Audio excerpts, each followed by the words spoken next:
Brothers శ్రావణ వేడుకలు అన్ని రకాల వస్త్రాలు శ్రావణంలో కూడా ఆషాఢం ధరలకే అమ్మకం.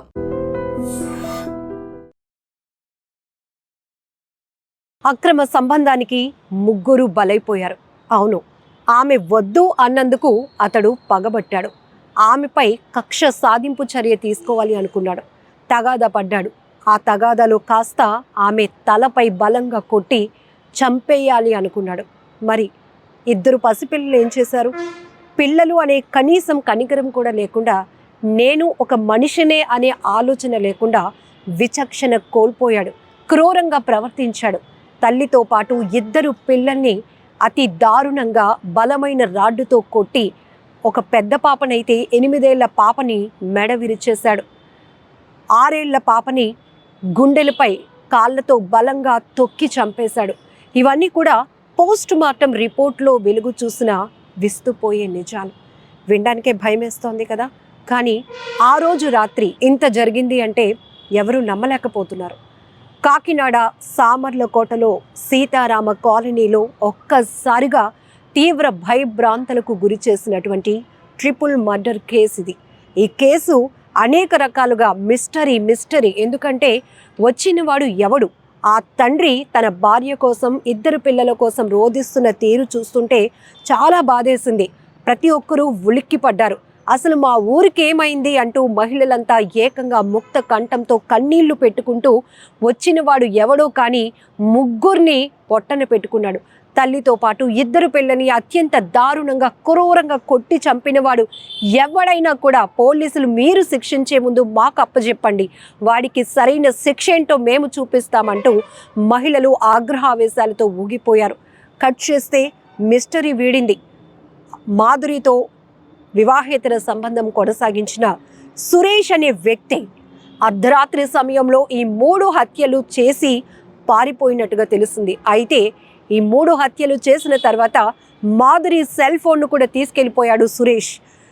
టెక్నికల్ ఎవిడెన్సే ఇక్కడ కీలకంగా మారింది. మిస్టరీ వీడాలంటే ఏదో వెనుక దాగుంది బలమైన కారణమని పోలీసులు బృందాలుగా ఏర్పడి ఈ కేసును ఛేదించే పనిలో పడ్డారు. ఒక్క రోజులోనే కేసు ఒక కొలిక్కి వచ్చేసింది. అయితే ఈ దురాగతానికి, ఈ దారుణానికి, ఈ ట్రిపుల్ మర్డర్స్కి కారణం ఒక వ్యక్తి అని తెలుసుకున్నారు. అది కూడా ఇందులో మృతి చెందినటువంటి ములపర్తి మాధురి తనతో పాటు కొన్ని సంవత్సరాల నుంచి వివాహేతర సంబంధం కొనసాగిస్తున్నటువంటి సురేష్ ఈ దారుణానికి పాల్పడ్డాడు అనే విషయాన్ని తెలుసుకున్నారు. అది ఎలా అంటే, పోలీసులు సెల్ ఫోన్ సిగ్నల్స్ని ట్రేస్ చేయటం వల్ల దాని ఆధారంగా పశ్చిమ గోదావరి జిల్లా పాలకొల్లులో సురేష్ ఉన్నట్టు గుర్తించారు. సో దీంతో ఈ మిస్టరీ కాస్త వీడింది. కానీ ఇక్కడ మనం చెప్పుకోవాల్సింది, అసలు మనిషేనా వీడు? ఎలా శిక్షిస్తే వీడు చేసిన ఈ 3 హత్యలకి, వీడు చేసిన ఈ పాపానికి తగిన శిక్ష అవుతుంది?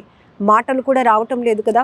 ఇప్పటి వరకు మనం ఈ పగతో జరిగినటువంటి కక్ష సాధింపు హత్యలు చూసాం, రౌడీ షీటర్లు బరి తెగింపుతో చేసిన హత్యలు చూసాం, లేదంటే ఆస్తి తగాదాల వల్ల జరిగిన హత్యలు చూసాం. అది ఒకరు ఇద్దరు. కానీ ఇందులో అక్రమ సంబంధాలు, వివాహేతర సంబంధాల వల్ల కుటుంబ వ్యవస్థ పూర్తిగా నాశనమైపోతుంది. కుటుంబమే ప్రాణాలు కోల్పోవలసినటువంటి పరిస్థితులు ఏర్పడుతున్నాయి. ఎంత బాధాకరమైన విషయం అంటే, ఒక్కసారిగా రాష్ట్ర వ్యాప్తంగా సంచలనం సృష్టించినటువంటి ట్రిపుల్ మర్డర్ కేసు వెనుక ఇంకేదో బలమైన కారణం ఉందా అనే కోణంలో ప్రతి ఒక్కరి విశ్లేషణ, పోలీసుల ఇన్వెస్టిగేషన్, డాగ్ స్క్వాడ్స్ మొత్తం ఇంటిని చుట్టుముట్టేశాయి. వచ్చినవాడు, ఈ హత్యలు చేసినవాడు ఇంటికి ఎదురుగుంటా వచ్చే రైట్ వేలో కాదు, రాంగ్ రూట్లో వచ్చాడని పోలీస్ డాగ్స్ కూడా గుర్తించినటువంటి ఆనవాళ్ళ ఆధారంగా అర్థమైంది. వచ్చింది బాగా తెలిసిన వాడే, ఇదంతా చేసింది కావాలనే అని. అది కూడా ఆమె ఈ సురేష్ అనే వ్యక్తితో వివాహేతర సంబంధం కొనసాగిస్తున్న విషయం స్థానికులకు తెలిసింది. ఐడియా వచ్చింది అందరికీ. ఎందుకంటే భర్త డ్యూటీకి వెళ్ళిన సమయంలో ఎవరో వచ్చిపోతున్నారు అనే విషయం ఆ నోట ఈ నోట కాస్త స్ప్రెడ్ అయింది. అక్కడి నుంచి భర్త ధను ప్రసాద్ ఉన్నారో అతను కూడా ఒక ప్రైవేట్ కంపెనీలో బొలెరో డ్రైవర్గా పనిచేస్తున్నాడు. అంటే డ్రైవింగ్ జాబ్ అనేటప్పటికీ మనకు తెలుసు, ఒక ప్రాపర్ టైమింగ్ ఉండదు. నైట్ కావాలంటే నైట్ వెళ్ళాల్సి వస్తుంది, డే టైం కావాలంటే డే టైం వెళ్ళాల్సి వస్తుంది. ఇలా ఈ వచ్చిపోయేటటువంటి సురేష్కి ఈ మాధురి భర్త టైమింగ్స్ అంతా కూడా బాగా పసిగట్టేశాడు. కాబట్టి ఇది అర్ధరాత్రి అయితేనే ఆమెతో మాట్లాడటానికి, ఆమెతో డిస్కషన్ జరగటానికి కూడా బాగుంటుంది అనుకుని అర్ధరాత్రి 1 గంట ప్రాంతంలో ఇంటి వెనుక వైపు నుంచి వచ్చినటువంటి ఈ సురేష్ అనే వ్యక్తి ఆమె తలుపులు తీయగానే లోపలికి వచ్చి ఆమెతో గొడవ పడ్డాడు. తనతో పాటు తెచ్చుకున్నటువంటి ఒక బలమైన రాడ్డుతో ఆమె కుట్టాడు. ఆ తల్లి అరుపులు కేకలకి పడుకున్నటువంటి 2 పిల్లలు 8 సంవత్సరాల నిసి, 6 సంవత్సరాల ప్రైజీ, 2 పాపలు కూడా లేచిపోయారు. లేచిన వెంటనే వాళ్ళని కూడా అత్యంత కిరాతకంగా ఒకరిని మెడ విరిచేసి, ఒకరిని గుండెలపై తొక్కేసి, ఆ ఎముకలు ఇరిగిపోయేటట్టు బలమైన గాయం చేసి చంపేశాడు. అంటే నరరూప రాక్షసుడిలాగానే వీడిని మనం ట్రీట్ చేయాలి. ఎందుకంటే మనిషి అని అనిపించుకునేటప్పుడు ఖచ్చితంగా ఏదో ఒక చోట మానవత విలువలు ఉంటాయి, మంచి ఆలోచన ఉంటుంది. అట్లీస్ట్ పిల్లలు అనే ఒక జాలి, దయ, ఆ కోణంలోనైనా ఆమె పైన పగ తీర్చుకునేవాడు ఆ పిల్లలనైనా విడిచిపెడతాడు. కానీ అక్కడ ఆమెతో పాటు 2 పిల్లల్ని కూడా అత్యంత పాశవికంగా హత్య చేసేసి అక్కడి నుంచి సెల్ ఫోన్లు కూడా పట్టుకొని పారిపోయాడు. అంటే వీడిని ఏమనాలో కూడా అర్థం కావటం లేదు. ఇప్పుడు పోలీసుల ఇన్వెస్టిగేషన్లో సురేషే ఈ 3 హత్యలు చేశాడు అని తేలిన తర్వాత సోషల్ మీడియా వ్యాప్తంగా కూడా ఆ వ్యక్తి ఫొటోస్ తీవ్రంగా హల్చల్ అవుతున్నాయి.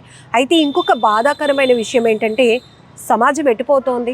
వివాహేతర సంబంధాల వల్ల కుటుంబాలు ఇలా వీధిని పడుతున్న దురాగతాలు, దారుణాలు ఇంకా ఎన్ని చూడాల్సి వస్తుంది. ఈ వివాహేతర సంబంధాలకు ఇంకెంతమంది బలి కావాల్సి వస్తోంది అనే బాధ ప్రతి ఒక్కరిని వేధిస్తోంది, వెంటాడుతోంది. ఈవెన్ ఐ డ్రీమ్ ఛానల్ అక్కడికి వెళ్ళి గ్రౌండ్ రిపోర్ట్ తీసుకుంది. ఎందుకంటే అది పూర్ ఫ్యామిలీ, పోనీ ఏదో రిచ్ ఫ్యామిలీ అంటే ఎవరో దొండగలు వచ్చారు, దొంగతనం చేయటానికి వచ్చిన క్రమంలోనే భారీగా సొత్తు దోచుకుపోయారు. ఈ టైంలో వాళ్ళకి తెలిసిపోతుంది, మనం పోలీసులకి పట్టించేస్తారన్న భయంతోనే హత్యలు చేశారు అనుకోవటానికి నో స్కోప్. అలానే వీళ్ళకి ఎవరితోనైనా తగాదాలు ఉన్నాయా, ఆస్తి తగాదాలు ఉన్నాయా, భూ తగాదాలు ఉన్నాయంటే అక్కడ కూడా లేదు. ఎందుకంటే ఆయన కూడా ఒక మిడిల్ క్లాస్ ఫ్యామిలీ. అది హ్యాపీగా భర్త ఒక డ్రైవర్గా పనిచేస్తూ 2 పిల్లల్ని చక్కగా చదివించుకుంటున్నాడు, భార్యని బాగా చూసుకుంటున్నాడు. ఇంటి చుట్టుపక్కల వాళ్ళందరూ కూడా చెప్తున్నారు చాలా బాగా చూసుకుంటాడండి ధను ప్రసాద్. భార్య అంటే చాలా ఇష్టం. ఒకవేళ ఫ్యామిలీ మెంబర్స్ కూడా ఏమైనా ఫంక్షన్స్లో అన్నా కూడా ఇమీడియట్గా ఫ్యామిలీని తీసుకొని వెళ్ళిపోతూ ఉంటాడు. అంత ఆత్మాభిమానం కలిగినటువంటి మంచి మనసున్న వ్యక్తి. కానీ డ్యూటీ అయిపోగానే తను ఆ పిల్లల కోసం టిఫిన్, అలానే పిల్లలు అడిగారని చెప్పి తాటికాయలు కూడా పట్టుకొని వచ్చాడు. మాధురి నిసి అని పిలుస్తున్న తలుపులు క్లోజ్ చేస్తున్నాయి, డోర్స్ లాక్ చేస్తున్నాయి ఫ్రంట్ వైపు, ఎవరు ఓపెన్ చేయట్లేదు అని ఆయన అరుపులు కేకలు పెడుతూ ఇంటి సందు వెనక నుంచి వెనకాతలకి వెళ్ళేటప్పటికి బ్యాక్ సైడ్ డోర్స్ అయితే తెరిచి ఉన్నాయి. డోర్స్ ఇలా ఓపెన్ చేసి చూసేటప్పటికి అప్పటి వరకు అది ఇల్లుగా ఉండేది. ఆ రాత్రి జరిగినటువంటి ఈ 3 హత్యల వల్ల ఒక శ్మశానాన్ని తలపించిన పరిస్థితిలో రక్తపు మడుగులో భార్య పడి ఉంది. ఇంకొక వైపు పిల్లలు ఏరి అని అతను ఆదరాబాదరాగా వెతికే టైంలోనే ఆ పక్కనే పెద్ద పాప, మరో పక్కన చిన్న పాప. వాళ్ళ పరిస్థితులు చూసి అల్లాడిపోయినటువంటి ఆ వ్యక్తి గుండెలు బాదుకుంటూ రోధించాడు. పెద్ద కేకలు పెట్టేటప్పటికి మొత్తం ఇరుగు పొరుగు వారందరూ కూడా చేరుకున్నారు. ఏమైంది, ఎందుకు ప్రసాద్ ఇలా ఏడుస్తున్నావంటే, 3 ఇలా అయిపోయారు, రండి చూడండి అంటే చూడడానికి కూడా సాహసించలేనటువంటి దారుణమైన పరిస్థితిలో మాధురి 2 పిల్లల యొక్క శవాలు, మృతదేహాలు తీరు అలా ఉంది. ఆ 3 శవాల్ని, ఆ 3 మృతదేహాల్ని ఆ పరిస్థితిలో చూసిన స్థానికులు, పిల్లలతో పాటు ఉన్నాం మేడం, మేము ఇంకా ఇంటి వైపు చూడటానికి కూడా మాకు కాళ్ళు చేతులు వణికిపోతున్నాయి, అటువైపు వెళ్ళాలంటేనే భయం వేస్తోంది, అసలు ఈ 3 హత్యలు జరిగినాక ఈ ఊర్లో ఉండాలంటేనే భయం వేస్తోంది, మా ప్రాణాలకు రక్షణ లేదు మేడం, ఎక్కడి నుంచి వచ్చాడో, ఎవడు వచ్చాడో, ఎలా తెగించాడో, కానీ 3 ఇలా హత్య చేసి వెళ్ళిపోయాడు. ఆడెవడైనా కూడా మాకు పట్టించి పోలీసులు మా ముందు పెట్టండి, వాడి సంగతి ఏంటో మేం తేలుస్తామంటూ ప్రతి మహిళ కన్నీళ్లతో మీడియా ముందు చెప్పుకున్నటువంటి గోడు తీరు ఇంకా కలిసివేసిందని చెప్పొచ్చు. అయితే పోలీసుల ఇన్వెస్టిగేషన్లో ధను ప్రసాద్ని కూడా అనేక రకాల ప్రశ్నలు పోలీసులు వేసినప్పుడు కూడా, ఇలా నా భార్యకి వేరే వ్యక్తితో వివాహేతర సంబంధం ఉంది, ఆ విషయం నాకు కూడా తెలిసింది, నేను మందలించాను, ఇదన్నీ మాధురి మనకి పిల్లలు ఉన్నారు, మనం జాగ్రత్తగా ఉండాలి అని తనకు చెప్పిన తర్వాత తను మనసు మార్చుకుంది, ఆ వ్యక్తిని అవాయిడ్ చేసింది. ఆ అవాయిడ్ చేసినటువంటి దూరం పెట్టింది అనేటటువంటి పరిస్థితిని ఆ వ్యక్తి తీసుకోలేకపోయాడు అనుకుంటా. ఈ సురేష్ కక్ష కట్టాడు. ఎలాగైనా మాధురి పైన బలవంతంగా ఆ రిలేషన్ కంటిన్యూ చేయించాలి అనే ఆలోచనతో అర్ధరాత్రి టైంలో అక్కడికి వెళ్ళినటువంటి ఆ వ్యక్తి బలమైన రాడ్డుతో ఆమె పైన తలపైన కొట్టి చంపేశాడు. అక్కడున్న నిద్రిస్తున్న పిల్లల్ని కూడా అత్యంత దారుణంగా కొట్టి చంపేసి హత్యలు చేసి 3 హత్యలు, 1 కాదు 2 కాదు 3 హత్యలు చేసి అక్కడి నుంచి ఎవరికి దొరకకూడదు, ఏ ఆధారాలు ఉండకూడదనే ఉద్దేశంతో అతని సెల్ ఫోన్తో పాటు ఆమె సెల్ ఫోన్ను కూడా తీసుకొని ఇక్కడి నుంచి దూరంగా వెళ్ళిపోవాలి, పోలీసులకి అంతు చిక్కకుండా వెళ్ళిపోవాలి అనుకున్నాడు. కానీ టెక్నికల్ ఎవిడెన్స్ ఆధారాలుగా ఇక్కడ పోలీసుల ఇన్వెస్టిగేషన్ గంటల వ్యవధిలోనే ఆ వ్యక్తిని కనిపెట్టేసింది. అక్రమ సంబంధమే ఈ 3 హత్యలకు కారణమని తేల్చేసింది. కానీ చాలా బాధాకరమైన విషయం. సో ఇలాంటి హత్యలు చాలా చోట్ల జరుగుతున్నాయి. మధ్యప్రదేశ్లో కూడా ఒక ఘటన, భర్త మందలిస్తే నీపై తిరిగి వరకట్నం కేసు పెడతానని చెప్పి భర్తను ఆమె బెదిరించడం వల్ల 70 సంవత్సరాల తల్లితో పాటు 18, 16 సంవత్సరాల అమ్మాయి, అబ్బాయి మొత్తం కొడుకు, కూతురు అతను కూడా ఆత్మహత్యకు పాల్పడినటువంటి ఘటన. ప్రాంతం ఏదైనా కావచ్చు, మనకి ఒక మంచి కల్చర్ ఉంది, ఒక మంచి సంస్కృతి ఉంది. ఎందుకంటే వివాహ వ్యవస్థ అనేది చాలా బలమైనది. ప్రతి మనిషి జీవితంలో చాలా ఇద్దరు మనుషులను కూడా చాలా స్ట్రాంగ్గా నడిపించేది వైవాహిక జీవితమే అని మనకి ఆ 3 ముళ్ళు వేసే టైంలోనే చాలా బలంగా చెప్తూ ఉంటారు. అందుకే శాస్త్రోక్తంగా ఏ తెగవారు కావచ్చు, ఏ క్యాస్ట్ అవ్వచ్చు, లేకపోతే ఏ కులం వారు కావచ్చు, ఏ రీతిలో మ్యారేజ్లు జరిగినా కూడా, పెళ్ళిళ్ళు జరిగినా కూడా అన్నిటి థీమ్ కూడా ఒకటే, ఆఖరికి భార్యకు భర్త, భర్తకు భార్య అనేది. కానీ ఇప్పుడు ట్రెండ్ మారిందో ఏమో తెలియదు, మహిళల ఆలోచన మారుతుందో మగవారి ఆలోచన మారుతుందో తెలియదు, కానీ 3rd పర్సన్ ఎంట్రీతో మొత్తం కుటుంబ వ్యవస్థ అంతా కూడా చిన్నాభిన్నమైపోతుంది. కుటుంబాలు రోడ్డును పడుతున్నాయి, కుటుంబంలో హత్యలు జరుగుతున్నాయి, ఆత్మహత్యలకు పాల్పడుతున్నారు, ఇలా ఆఖరికి జైలు పాలవుతున్నారు. ప్రయోజనం ఏముంది? అసలు ఎవరు ఏం సాధించినట్టు? ఇక్కడ అనవసరంగా ఒక వ్యక్తి చేసినటువంటి దురాగతానికి, దారుణానికి 3 బలైపోయారు. ఆ వ్యక్తి ఇప్పుడు జైలు పాలయ్యాడు. ఇక్కడ ఇంకొక విషయం ఏంటంటే, ఈ వ్యక్తికి కూడా పెళ్ళైంది, 2 అబ్బాయిలు ఉన్నారట. మరి ఈ వ్యక్తి ఈ మాధురి కోసం ఆలోచించినటువంటి ఆలోచన కావచ్చు, టైం ఎఫర్ట్స్ కూడా ఆ ఫ్యామిలీలో నా భార్య ఏమైపోతుంది, నేను ఇలాంటి దారుణానికి ఒడిగడితే, నేను ఇంకొకరు ప్రాణాలు తీసేస్తే నా కుటుంబం ఏమైపోతుంది, నా పిల్లలు ఏమైపోతారు, వాళ్ళ పరిస్థితి ఏంటి అని ఒక్కసారైనా ఆలోచించాడా? పోనీ ఇలాంటి ఘటనలు చాలా జరుగుతున్నప్పుడు జైలు పాలు అవటమే ఫైనల్గా జరుగుతున్న శిక్ష. ఇది కూడా తెలిసి ఏం సాధించాలని ఈ హత్యలకు తెగబడుతున్నారో కూడా అర్థం కావట్లేదు. కేవలం క్షణికావేశం, పగ పెంచేసుకుంటున్నారు.